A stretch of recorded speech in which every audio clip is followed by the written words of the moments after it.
اب یہ جو مہینہ چل رہا ہے قطب الاقطاب، غوث الاغوار، قطب ربانی، شہباز لامکانی، قندیل نورانی، مخدوم سبحانی، پیر لاتانی، حضور سیدنا شیخ ابو محی الدین عبد القادر جیلانی رضی اللہ مولا عنہ کی طرف منسوب کیا جاتا ہے۔ اور اگر ہم کہیں کوئی بات،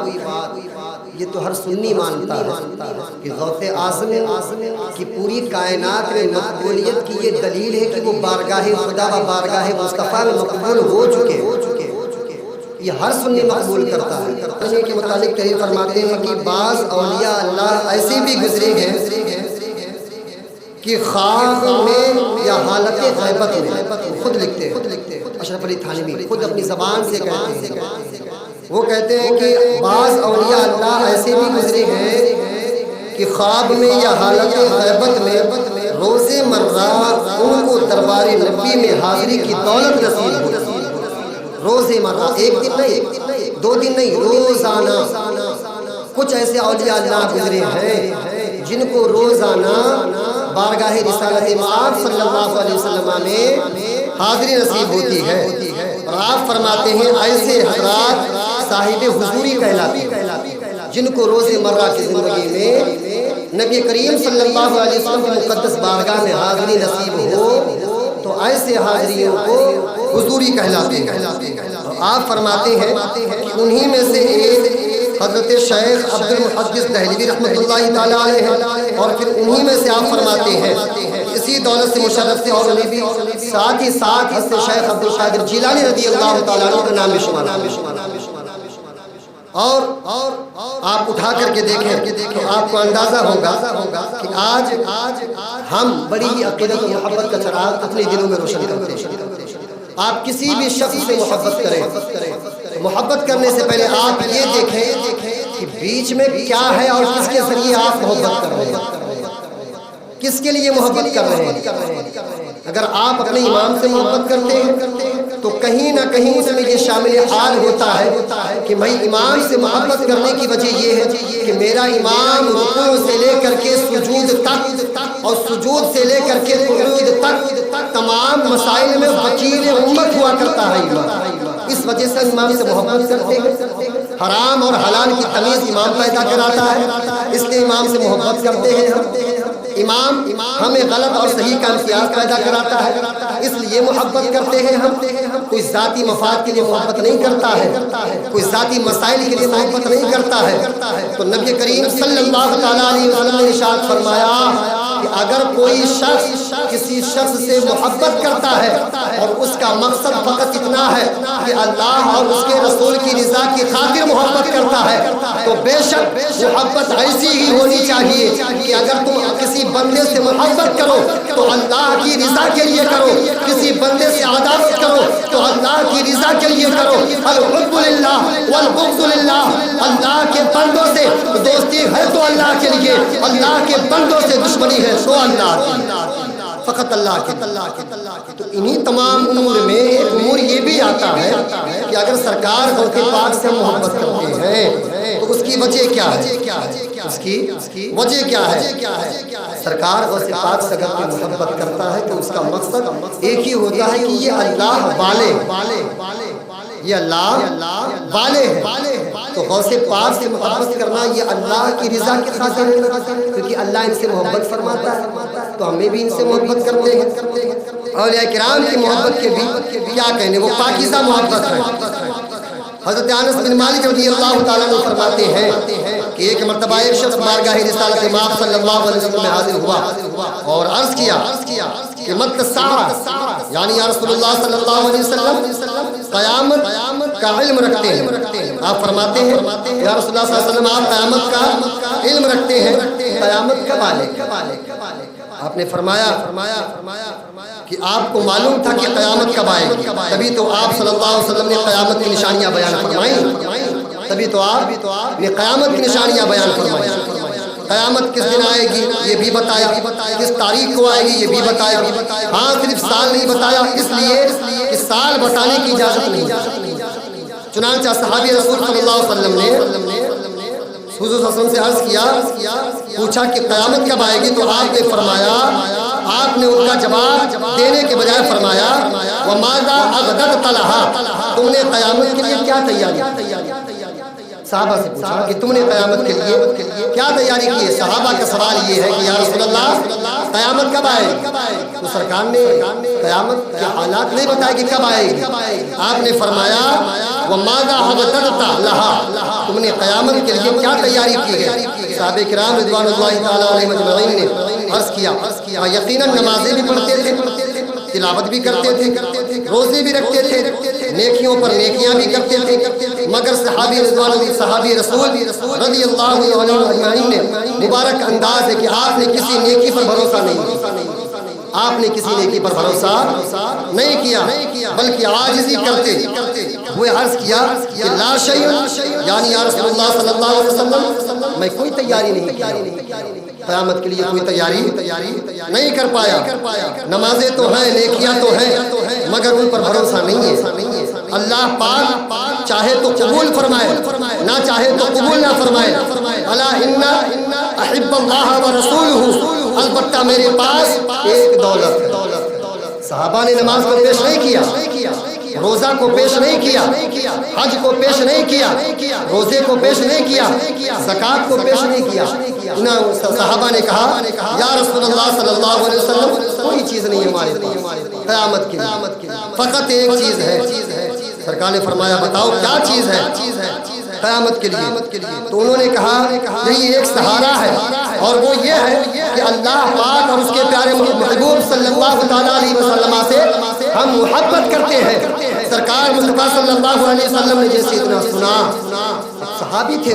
آج ہمیں یہ ہے کہ بھئی ہم 2 وقت کی نماز پڑھ لیتے ہیں، تو اگر ہم باہر نکلے تو کسی کو دیکھے تو کہتے ہیں بھئی تو نماز پڑھنے کیوں نہیں گیا، تو نے نماز کیوں نہیں ادا کی؟ یہاں سے ایک انا کا بیج آپ کے دل میں اگ جاتا ہے۔ فقط تنقیحاً کسی کو آپ یہ نہ کہیں، فقط اصلاحاً کہیں، آپ کسی کی اصلاح کی نیت سے کریں۔ آپ ہم جب نماز پڑھنے لگتے ہیں تو کہیں ایسا ہوتا ہے کہ نماز کا غرور پیدا ہوتا ہے، کہیں روزے کا غرور پیدا ہوتا ہے، کہیں حج کا غرور پیدا ہوتا ہے، کہیں زکوٰۃ کا غرور پیدا ہوتا ہے۔ اے کاش ایمان ہم صحابہ کی طرح بنائیں کہ صحابہ کو نماز پر بھروسہ نہیں، حج پر بھروسہ نہیں، زکوٰۃ پر بھروسہ نہیں، بھروسہ کس پر ہے؟ صحابہ نے زبان حال سے کہہ دیا اگر ہمیں بھروسہ ہے کسی ذات پر تو فقط اللہ اور اس کے رسول پاک کی ذات پر بھروسہ ہے۔ ایک بات اور عرض کرتا چلوں، نماز جو ہے اس کے مقبولیت میں شک ہوتا ہے، روزہ جو ہوتا ہے اس کے مقبولیت میں شک ہوتا ہے، حج کے جو ارکان ہوتے ہیں اس کے مقبولیت میں شک ہوتا ہے، زکوٰۃ جو ہوتے ہیں اس کے مقبولیت میں شک ہوتا ہے، لیکن احب اللہ ورسولہ، اللہ اس کے حبیب پاک کی محبت میں کوئی شک نہیں ہوتا ہے، اور حضور پاک کی محبت میں ڈوب کر جو عبادت کی جاتی ہے صاحب عبادت بھی قبول ہوتا ہے اور وہ عبادت بھی قبول کر لیا۔ تو نماز بھی اگر قبول ہے تو ادائے محبوب میں پڑھنے سے، حج بھی قبول ہے تو ادائے محبوب میں ادا کرنے سے۔ تو ہمارے نزدیک اعمال بعد میں کہ ایمان پہلے، ایمان پہلے ہے۔ تو صحابہ نے کہا یا رسول اللہ یہ سارے اعمال ہیں، میں نے تو ایمان کی طرف اشارہ کیا ہے۔ صحابہ عرض کرتے ہیں یا رسول اللہ صلی اللہ علیہ وسلم میرے پاس کچھ نہیں ہے۔ جیسے سرکار نے اتنا سنا تو ارشاد فرمایا کہ انت مع احببت، نے فرمایا انت مع من احببت، یعنی تم جس سے محبت کرتے ہو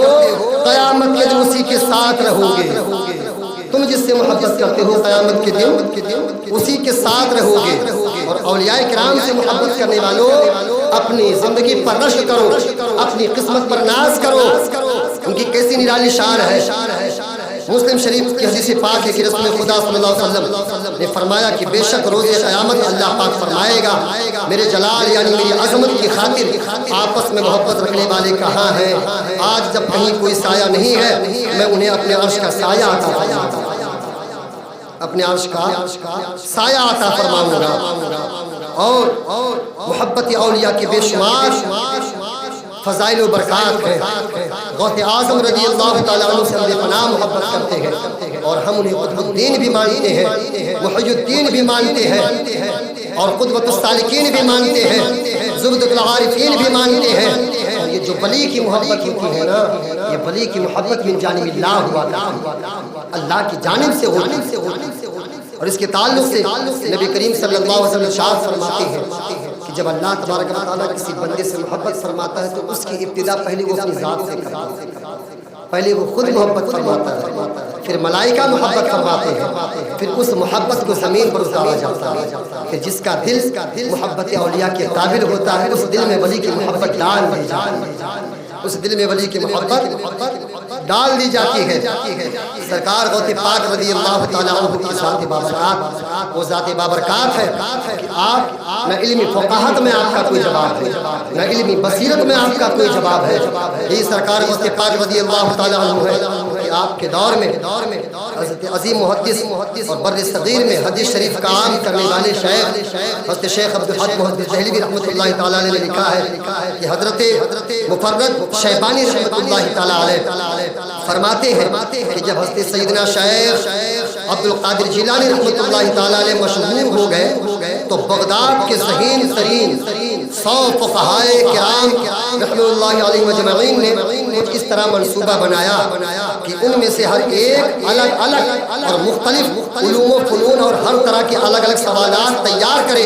اور سوالات ایسے ہوں کہ جن کے جوابات کا علم غوث پاک رضی اللہ تعالیٰ عنہ، یعنی جب سرکار غوث پاک رضی اللہ تعالیٰ عنہ جب محدث بن گئے، اپنے دور کے عالم بن گئے، تو 100 عالم ایسے تیار ہوئے، 100 فقیہ ایسے تیار ہوئے کہ انہوں نے کہا ہم 100 سوالات ایسے تیار کرتے ہیں اور سرکار غوث پاک سے یہ سوالات کریں گے، سرکار غوث پاک سے ہم یہ سوالات کریں گے اور دیکھتے ہیں کہ جوابات دے پاتے ہیں کہ نہیں۔ اب دیکھیں کہ سوال کہاں ہو رہا ہے، جواب کہاں مل رہا ہے۔ سرکار غوث پاک رضی اللہ تعالیٰ عنہ کی بارگاہ میں یہ منصوبہ تیار کر کے تقریباً 100 فقہائے اکرام، 100 علماء کرام غوث پاک کی بارگاہ میں حاضر ہوئے۔ شیخ مفرج رحمۃ اللہ تعالیٰ علیہ فرماتے ہیں کہ میں بھی اس وقت غوث پاک رحمۃ اللہ علیہ کی بارگاہ میں حاضر ہوا۔ فقہائے کرام جب آ کر بیٹھ گئے تو پیران پیر روشن زمین، ہم تو پیران پیر بھی مانتے ہیں، شیخوں کے شیخ مانتے ہیں، روشن زمین مانتے ہیں، دلوں کے زندہ کرنے والا بھی مانتے ہیں اور محی الدین بھی مانتے ہیں، دین کو زندہ کرنے والا بھی مانتے ہیں۔ جب آپ کی بارگاہ میں یہ 100 فقہائے کرام آئے اور آنے کے بعد فقہائے کرام جب آ کر بیٹھ گئے تو سرکار غوث پاک رضی اللہ تعالیٰ عنہ نے کچھ کہا نہیں، سیدھا سر کو جھکا دیا، سر کو جھکا لیا اور جھکانے کے بعد آپ کا سر جھکانا تھا کہ آپ کے سینے مبارک سے نور کی ایک کرن ظاہر ہوئی جسے ہر اس شخص نے دیکھا جسے اللہ پاک نے دکھانا چاہا۔ غوث پاک رحمۃ اللہ تعالیٰ علیہ کے سینے سے نکلنے والی نور کی کرن جب فقہاء کے سینوں پر پڑی تو وہ جتنے سوالات لے کر کے آئے تھے سارے سوالات ختم ہو گئے، کچھ باقی ہی نہ رہا۔ سوالات تو چھوڑ دیجئے، ان کے سینے میں جو علم تھا وہ علم بھی سلب کر لیا گیا، وہ علم بھی سلب کر لیا گیا۔ اور آج جو اولیاء کرام سے بغض و عناد لیے بیٹھے ہیں کہ ان کا حشر کیا ہوگا، صرف علم ہی سلب نہیں ہوگا، سب کچھ سلب کر لیا جائے۔ انہوں نے تیار کیے تھے وہ سب کے سب ان کے ذہنوں سے ختم ہو گئے، وہ پریشان ہو کر چیخنے اور تڑپنے لگے، اپنے گروانوں کو بھاگنے لگے۔ یہ وہی غوث پاک کی بارگاہ ہے کہ نہ مائک ہوتا تھا نہ لاؤڈ اسپیکر ہوتا تھا، لیکن آواز میں رب عز و جل نے وہ تاثیر پیدا کی تھی کہ 70,000 کا مجمع ہوتا تھا، بولتے تھے غوث پاک یہاں، تو جیسا آگے والے کو سنائی دیتا تھا ویسا پیچھے والوں کو سنائی دیتا تھا۔ اور آواز میں تاثیر کیوں نہ ہو کہ جس نے حضرت علی کے لعب دہن کو پیا ہو، جس نے حضور کے لعب دہن کو پیا ہو۔ اللہ اکبر۔ تمہارا سرکار غوث پاک رضی اللہ تعالیٰ عنہ جیسے یہ نورانیت ظاہر ہوئی، ان لوگوں نے قریب جیسے پہنچا سب کے سینے تک، جن کو اللہ تعالیٰ نے دکھانا چاہا۔ دیکھنے کے بعد جو سوالات تھے وہ سوالات حذف ہو گئے اور پھر سرکار غوث پاک رضی اللہ تعالیٰ عنہ ننگے سر غوث پاک رضی اللہ تعالیٰ کی منبر اقدس کے پاس حاضر ہوئے۔ جتنے فقہاء آئے تھے سب حاضر ہوئے، آپ نے باری باری ہر ایک کو سینے سے لگایا، باری باری ہر ایک کو سینے سے لگایا اور فرمایا کہ تمہارا سوال یہ تھا، جواب یہ ہے، لیتے جاؤ۔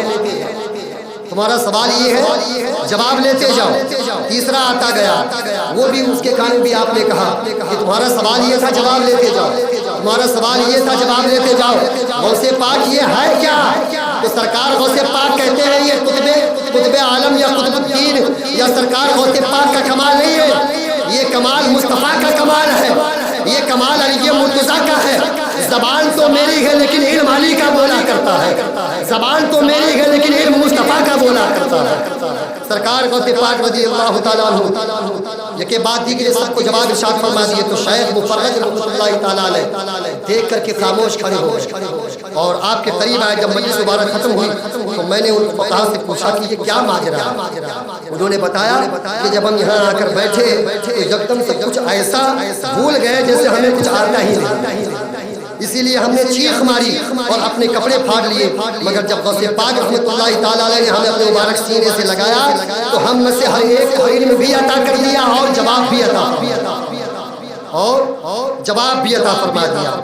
یہ ہے اولیاء کرام کی شان کہ جب رب تبارک و تعالیٰ کسی کو اپنا بناتا ہے تو بنانے کے بعد ہر اعتبار سے نواز بھی دیا کرتا ہے، ہر اعتبار سے نواز بھی دیا کرتا ہے۔ غوث پاک رضی اللہ تعالیٰ عنہ علم کے سمندر تھے، علم کے سمندر تھے۔ یہ سرکار غوث پاک رضی اللہ تعالیٰ عنہ ہے کہ آپ کی بارگاہ میں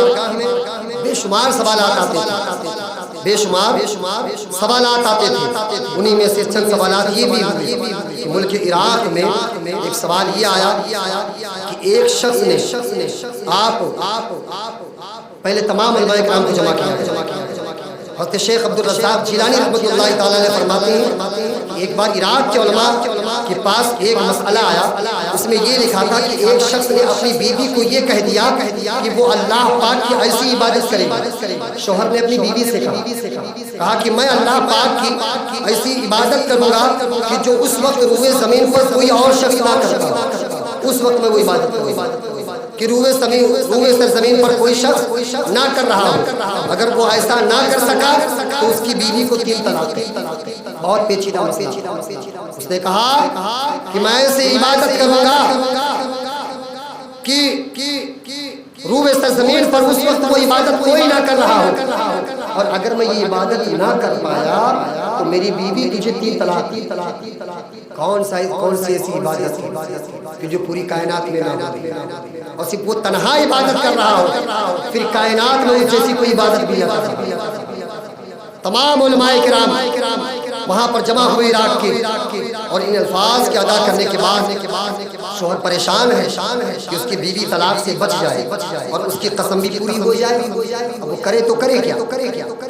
عراق کے علماء نے جب اس مسئلے کو پڑھا تو سب حیران و پریشان ہو گئے کہ کون سی ایسی عبادت ہے کہ جسے یہ اکیلا ہی کر سکتا ہے، اور اتنی بڑی دنیا میں کیسے پتہ چلے کہ یہ عبادت اس وقت روئے زمین پر فقط یہ انسان ہی کر رہا ہے، کوئی دوسرا نہیں کر رہا ہے؟ مسائل تو بڑے پیچیدہ۔ علماء کرام کے جتنے بھی عراق کے علماء تھے سب پریشان، کسی کے پاس کوئی جواب نہیں تھا، سب پریشان۔ سب لوگوں نے کہا کہ اس مسئلے کو لے کر کسی اور کی بارگاہ میں نہیں چلیں، ان کی بارگاہ میں، جن کی بارگاہ کے بغیر کوئی ولی نہیں، چلیں ان کی بارگاہ میں، جن کی بارگاہ میں پہنچنے کے بعد رسول پاک صلی اللہ علیہ وسلم کی محبت حاصل، قطب الاقطاب غوث الاقواس قطب ربانی شہباز لامکانی حضور سیدنا شیخ عبد القادر جیلانی رحمۃ اللہ تعالیٰ علیہ کی بارگاہ میں یہ سوال پوچھا اور عرض کیا گیا کہ حضور یہ مسئلہ ہے کہ اس شخص نے کہا ہے کہ میں ایک ایسی عبادت کروں گا کہ اس وقت میں جب یہ عبادت کروں گا تو پوری روئے سرزمین پر جو عبادت میں کر رہا ہوں کوئی وہ عبادت نہیں کرے، اور اگر میں ایسا نہ کر پایا تو میری بیوی کو 3 طلاق، اور یہ چاہتا ہے کہ میری بیوی 3 طلاق سے بچ جائے، تو اس کا جواب عنایت فرما دے۔ سرکار غوث پاک نے فرمایا ٹھیک ہے آؤ، بٹھایا۔ وہ شخص کیا کرے، کون سی عبادت کرے؟ سرکار غوث پاک سے پوچھا گیا، حضور سید شیخ عبد القادر جیلانی فرمائے کہ وہ شخص کیا کرے اور کون سی ایسی عبادت کرے کہ اس کی بیوی طلاقوں سے بھی بچ جائے اور اس کی قسم بھی پوری ہو جائے، کیونکہ اس نے قسم اٹھا لیا اور قسم بھی نہ توڑنی۔ آپ نے فوراً اس کا جواب دیا، ایسا نہیں کہ میں اندر جاتا ہوں پھر آ کے بتاتا ہوں، آپ نے فرمایا بیٹھو، فوراً جواب دیا۔ آپ نے فوراً اس کو جواب دیتے ہوئے ارشاد فرمایا کہ یہ شخص کہیں اور نہیں بلکہ مکہ مکرمہ چلا، مکہ مکرمہ چلا جائے اور جہاں طواف کرتے خانہ کعبہ کی طواف کی جگہ کو خالی کروا کر تنہا طواف کر کے 7 چکر کر لے، اس کی قسم بھی پوری ہو جائے گی اور اس کی بیوی کو طلاق بھی نہیں ہوگی۔ اب جب انسان طواف کر رہا ہو، طواف یہ ایک ایسا عمل ہے کہ جب کعبہ معظمہ میں طواف ہو رہا ہو تو پوری کائنات میں کہیں طواف نہیں ہوتا ہے،